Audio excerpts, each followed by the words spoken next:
Hi everyone, ನಾನು ನಿಮ್ಮ K. ಇವತ್ತಿನ ವಿಡಿಯೋದಲ್ಲಿ ನಾವು ರಜೆ ಪತ್ರ ಬಗ್ಗೆ ತಿಳ್ಕೊಳ್ಳೋಣ. ರಜೆ ಪತ್ರ ಇದು ವ್ಯಾವಹಾರಿಕ ಪತ್ರದಲ್ಲಿ ಒಂದು. ವ್ಯಾವಹಾರಿಕ ಪತ್ರ ಅಂದರೆ ವ್ಯವಹಾರದ ದೃಷ್ಟಿಯಿಂದ ನಾವು ಬರೆಯುವಂತಹ ಪತ್ರ. ಕಚೇರಿಗಾಗಿರ್ಬೋದು, ಶಾಲೆಗಾಗಿರ್ಬೋದು, ದೂರು ಕೊಡೋದಕ್ಕಾಗಿರ್ಬೋದು, ಎಲ್ಲದಕ್ಕೂ ಸಹ ನಾವು ಇದೇ ಫಾರ್ಮ್ಯಾಟನ್ನು ಯೂಸ್ ಮಾಡ್ತೀವಿ. ಈಗ ರಜೆ ಅರ್ಜಿ. ರಜೆ ಅರ್ಜಿ ಫಸ್ಟು ದಿನಾಂಕ ಮತ್ತು ಸ್ಥಳ. ರೈಟ್ ಸೈಡಲ್ಲಿ ನೋಡಿ, ಅಲ್ಲಿ ದಿನಾಂಕ ಮತ್ತು ಸ್ಥಳ ಅದನ್ನು ಬರೀಬೇಕು. ಅದಾಗಿದ್ಮೇಲೆ ಇವರಿಂದ ಅಂದರೆ ಫ್ರಮ್ ಅಡ್ರೆಸ್, ನಿಮ್ಮ ಅಡ್ರೆಸ್ಸನ್ನು ಕ್ರಿಯೇಟ್ ಮಾಡಬೇಕು. ಅಂದರೆ ನಿಮ್ಮ ಹೆಸರು, ತರಗತಿ, ಯಾವ ಶಾಲೆ ಎಲ್ಲಿದೆ, ಅದನ್ನೆಲ್ಲ ಕ್ರಿಯೇಟ್ ಮಾಡಬೇಕು. ಅದಾಗಿದ್ದ ಮೇಲೆ ಇವರಿಗೆ ಅಂದರೆ ತರಗತಿ ಶಿಕ್ಷಕರಿಗೆ 1 ದಿನ ಅಥವಾ 2 ದಿನ ರಜೆ ಎಲ್ಲನೂ ಸಹ ತರಗತಿ ಶಿಕ್ಷಕರಿಗೆ ಬರಿಬೋದು. ಇಲ್ಲ ಅಂದರೆ ಮುಖ್ಯೋಪಾಧ್ಯಾಯರು, ಪ್ರಾಂಶುಪಾಲರಿಗೂ ಸಹ ಬರಿಬೋದು.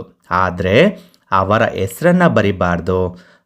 ತರಗತಿ ಶಿಕ್ಷಕರು ಅಥವಾ ಪ್ರಾಂಶುಪಾಲರು ಅಂತಲೇ ಬರೀಬೇಕು. 8ನೇ ತರಗತಿ ಎ ವಿಭಾಗ ಅಂತಲೂ ಬರೀಬೋದು. ಮತ್ತು ಶಾಲೆ ಹೆಸರು ಮತ್ತು ಅವರಿರುವಂತಹ ಸ್ಥಳವನ್ನು ಸಹ ಬರಿಬೇಕಾಗುತ್ತೆ. ಅದಾಗಿದ್ದ ಮೇಲೆ ಅದೇ ಲೈನಲ್ಲಿ ಮಾನ್ಯರೇ ಅಂತ ಮೆನ್ಷನ್ ಮಾಡಬೇಕು. ಮಾನ್ಯರೇ ಅಂದರೆ ಬೇರೇನೂ ಅಲ್ಲ, ಈಗ ಇಂಗ್ಲೀಷ್ನಲ್ಲಿ ರೆಸ್ಪೆಕ್ಟೆಡ್ ಸರ್ ಆರ್ ಮೇಡಮ್ ಅಂತ ಬರಿತೀವಲ್ವ, ಅದೇ ಥರ. ಅದಾಗಿದ್ದ ಮೇಲೆ ನೆಕ್ಸ್ಟ್ ಲೈನಲ್ಲಿ ವಿಷಯ ಬರೀಬೇಕು. ವಿಷಯ ಏನು ಅಂದರೆ ಫುಲ್ಲು ನೀವು ಈಗ ಅನಾರೋಗ್ಯದ ಕಾರಣ ಅಥವಾ ಗುರುಪ್ರವೇಶದ ಕಾರಣ ಆ ಥರ ಎಲ್ಲ ಕಾರಣ ಮೆನ್ಷನ್ ಮಾಡಬಾರ್ದು. ಶಾರ್ಟಾಗಿ ಬರೀಬೇಕು. 1 ದಿನದ ರಜೆ ಕೋರಿ ಅರ್ಜಿ ಅಥವಾ 2 ದಿನದ ರಜೆ ಕೋರಿ ಪತ್ರ, ಆ ಥರ ಬರ್ಬಿಟ್ಟು 1 ಲೈನಲ್ಲಿ ಫುಲ್ ಸ್ಟಾಪ್ ಇಡಬೇಕು. ಅದ್ರ ಕೆಳಗಡೆ ಈ ಮೇಲ್ಕಂಡ ವಿಷಯಕ್ಕೆ ಸಂಬಂಧಿಸಿದಂತೆ, ಇದು ಅಫಿಷಿಯಲ್ ವರ್ಡ್ಸ್, ಇದೇ ಥರ ಯೂಸ್ ಮಾಡಬೇಕು. ಈ ಮೇಲ್ಕಂಡ ವಿಷಯಕ್ಕೆ ಸಂಬಂಧಿಸಿದಂತೆ ಈ ಶಾಲೆಯ 8ನೇ ತರಗತಿ ವಿದ್ಯಾರ್ಥಿಯಾದ ನಾನು ಅನಾರೋಗ್ಯದ ಕಾರಣ ದಿನಾಂಕ 20/7/2002 ಶಾಲೆಗೆ ಬರಲು ಸಾಧ್ಯವಾಗುತ್ತಿಲ್ಲ. ಆದ್ದರಿಂದ ದಯಮಾಡಿ ಈ 1 ದಿನದ ರಜೆ ನೀಡಬೇಕೆಂದು ಕೇಳಿಕೊಳ್ಳುತ್ತೇನೆ ಅಥವಾ ವಿನಂತಿಸಿಕೊಳ್ಳುತ್ತೇನೆ. ರಿಕ್ವೆಸ್ಟ್ ಫಾರ್ಮ್ಯಾಟಲ್ಲೇ ಇರಬೇಕು. ಯಾಕೆಂದರೆ ನಮಗಿಂತ ಹೈಯರ್ ಅಥಾರಿಟಿಗೆ ನಾವು ಲೆಟರ್ ಬರೀತಾ ಇರೋದ್ರಿಂದ ನಾವು ಯಾವಾಗಲೂ ಸಹ ರಿಕ್ವೆಸ್ಟ್ ಫಾರ್ಮ್ಯಾಟಲ್ಲೇ ಈ ಲೆಟರನ್ನು, ವ್ಯಾವಹಾರಿಕ ಪತ್ರವನ್ನು ಬರಿಬೇಕು. ಯಾವುದಾದ್ರೂ ಕಾರಣ ಇರಲಿ, ನಾನಿಲ್ಲಿ 1 ದಿನ ಅನಾರೋಗ್ಯ ಅಂತ ಕೊಟ್ಟಿದ್ದೀನಿ.